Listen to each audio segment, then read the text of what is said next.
యోగాంధ్ర కార్యక్రమంలో భాగంగా గుంటుపల్లి బౌద్ధరామం యోగాసనాలతో సందడి నెలకొంది.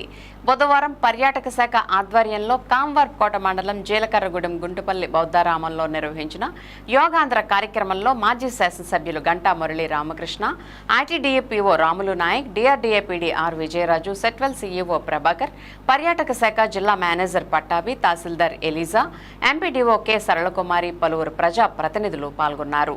ఈ కార్యక్రమంలో సుమారు 1037 మంది పాల్గొని ఉత్సాహంగా యోగాసనాలు వేశారు. ఈ సందర్భంగా మాజీ శాసనసభ్యులు గంటా మురళీ రామకృష్ణ మాట్లాడుతూ, గత దశాబ్ద కాలంగా యోగా కేవలం భారతదేశంలోనే కాకుండా ప్రపంచవ్యాప్తంగా ప్రజల జీవితాలపై సానుకూల ప్రభావాన్ని చూపడం అందరికీ గర్వకారణమని అన్నారు. అంతర్జాతీయ యోగా దినోత్సవం సందర్భంగా విశాఖపట్నంలో నిర్వహించే కార్యక్రమంలో భారత ప్రధాని నరేంద్ర మోదీ, ముఖ్యమంత్రి నారా చంద్రబాబు నాయుడు పాల్గొంటున్నారని, ఈ కార్యక్రమంలో ప్రతి ఒక్కరూ పాల్గొని విజయవంతం చేయాలని కోరారు. ఐటీడీఏ పీఓ రాములు నాయక్ మాట్లాడుతూ, యోగాంధ్ర కార్యక్రమంలో భాగంగా జిల్లాలోని 4 ప్రముఖ పర్యాటక కేంద్రాల్లో యోగాభ్యాసన కార్యక్రమాలు నిర్వహించుకోవడం జరిగిందని అన్నారు.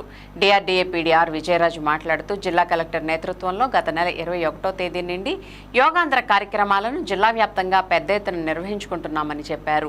ఈ నెల 21న భారీ స్థాయిలో యోగాసనాల కార్యక్రమం నిర్వహించడానికి గ్రామ, వార్డు సచివాలయాల పరిధిలో గుర్తించిన 5053 వేదికల్లో ఆ రోజు యోగాభ్యాసన కార్యక్రమాలు నిర్వహించుకోవడం జరుగుతుందని చెప్పారు.